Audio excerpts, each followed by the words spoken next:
तर रामराम मंडळी, मुद्दा गरम है या विशेष कार्यक्रमामध्ये मी ट्रम्प तात्या उर्फ डोन्या भाऊ आपले स्वागत करत आहे। हा तर पहा, आज मी तुमच्यासाठी अतिशय महत्त्वाचा मुद्दा घेऊन आलोय। बघा, आपल्या समाजामध्ये काही भिकारचोट, दलिंदर, छपरी अशा प्रकारचे लोक आहेत ज्यांच्यामुळे आज आपल्या महिला, लेकीबाळी ह्या सुरक्षित राहिल्या नाहीत। म्हणून या भिकारचोटायला सरळ कसं करायचं याचंच आव्हान आपल्याला आपल्या महाराष्ट्र पोलिसांनी केलेलं आहे। म्हणून हा व्हिडिओ तुम्ही एकदा बघा, नंतर मी या भिकारचोटाबद्दल बोलणारच आहे। लाव रे तो व्हिडिओ। बरोबर। तर त्या 2012च्या त्या केस नंतर 2013 पासून मुंबई पोलीसमध्ये निर्भया पथक आहे, जे की फक्त महिलांसाठी 24/7 अवेलेबल असतं। 24 तास म्हणजे माहिती आहे आपल्याला, अगदी रात्री 12 ते सकाळच्या पहाटेच्या 6 वाजेपर्यंत।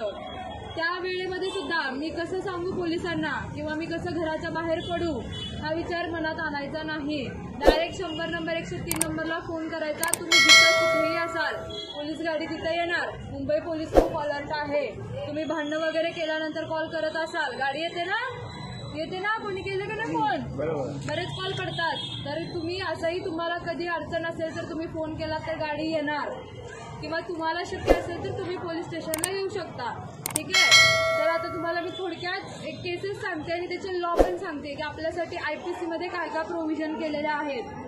आपल्याला जर कोणी छेडछाड वगैरे काढली आपली, आपण आता भाजी वगैरे आणायला जातो, किती जणांनी असं एक्सपिरियन्स केला, आपल्याला असं हात लावून गेला, इकडे तिकडे कोणीतरी हात लावतात ना, सगळ्यांना लावतात। आम्ही पण सिव्हिल ड्रेसवरती असतो तेव्हा एक्सपिरियन्स केलेले आहेत। पण तुम्ही कोणी विचारलं का की तू का केलं असं? तो सॉरी बोलतो, निघून जातो। तुम्ही विचारलं का केलंस? त्याला घेतलं चौकात, 4 लोकांना गोळा केलं? नाही केलं, नाही करत आपण। आपल्याला कुठे तेवढा वेळ आहे? तो हात लावतो, अजून 4 जणींना निघून जातो।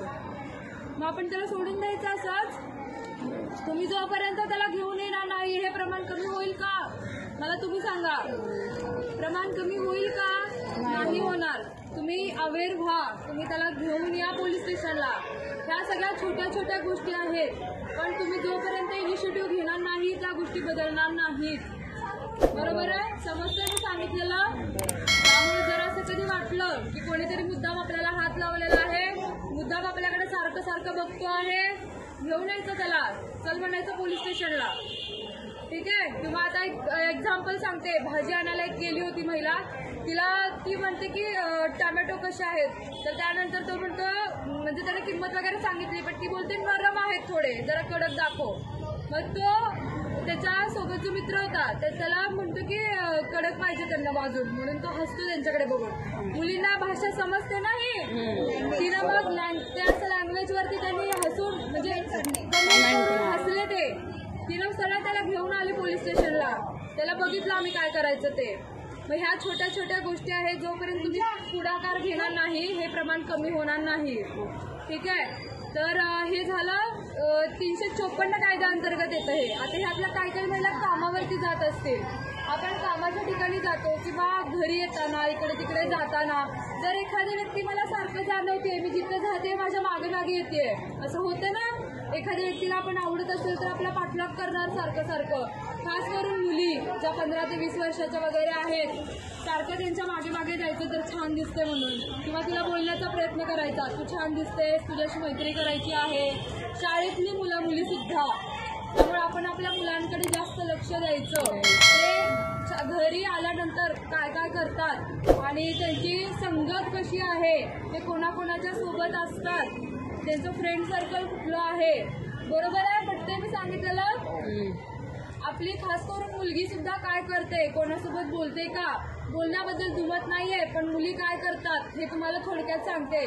थोडंसं व्हिडिओ कॉलिंग वगैरे करणं, किंवा समोरच्याने काहीतरी सांगितलं की तुम्हाला असले फोटो पाठव, ते हे करून फोटो पाठव, बरोबर? म्हणजे तुम्हाला समजतंय मी काय सांगायचंय तुम्हाला।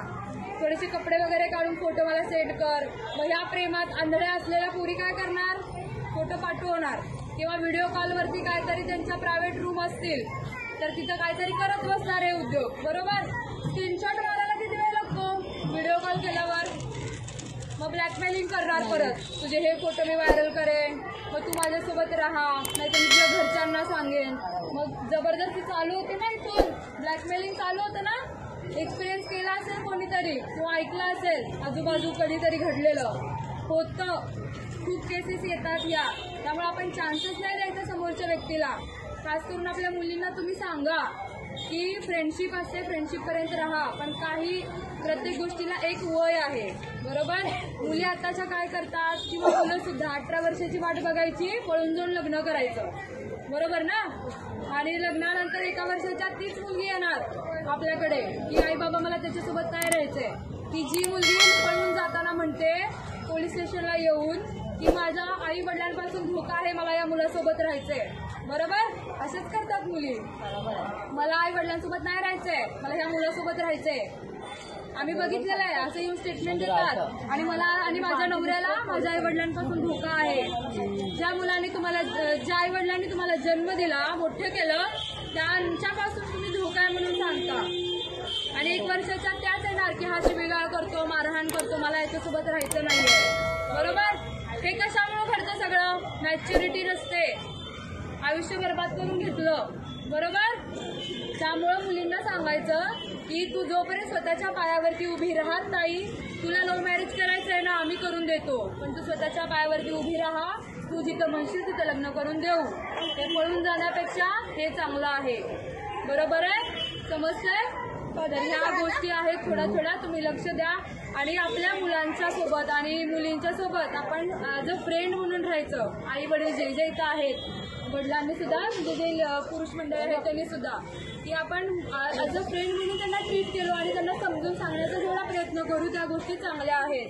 त्या अभ्यास करत नाही म्हणून आपण ओरडा करतो, बरोबर आहे, पण तो पण एका लिमिटपर्यंत केला पाहिजे, नाहीतर त्यांचा इगो हर्ट होणार. मी घर सोडून जातो, मी घर सोडून जाते, नाहीतर स्वतःचं काहीतरी करून घेणार. मग सुसाईड खूप सोपा मार्ग असतो, बरोबर. 18-20 वर्षाची मुलं खूप सुसाईड करतात. आम्ही स्वतः स्टेशन हाऊसला मी 18 वर्षाच्या मुलाचं सुसाईड घेतलेलं आहे, पहाटे 3 वाजताचं, ठीक आहे. मग ते जे बघणं काय असतं, आई वडिलांची काय परिस्थिती असते, आम्हाला सगळं माहिती आहे.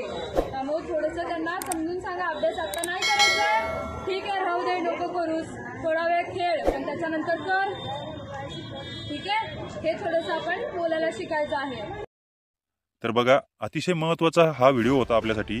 अतिशय महत्त्वाचं आव्हान आपल्याला महाराष्ट्र पोलिसांनी केलेलं आहे. आणि पोरिओ, तुम्ही पण आता थोडं सावध व्हा, कारण अशी भिकारचट जोपर्यंत समाजामध्ये आहे तोपर्यंत या समाजाला गालबोट लागणं हे ठरलेलं आहे.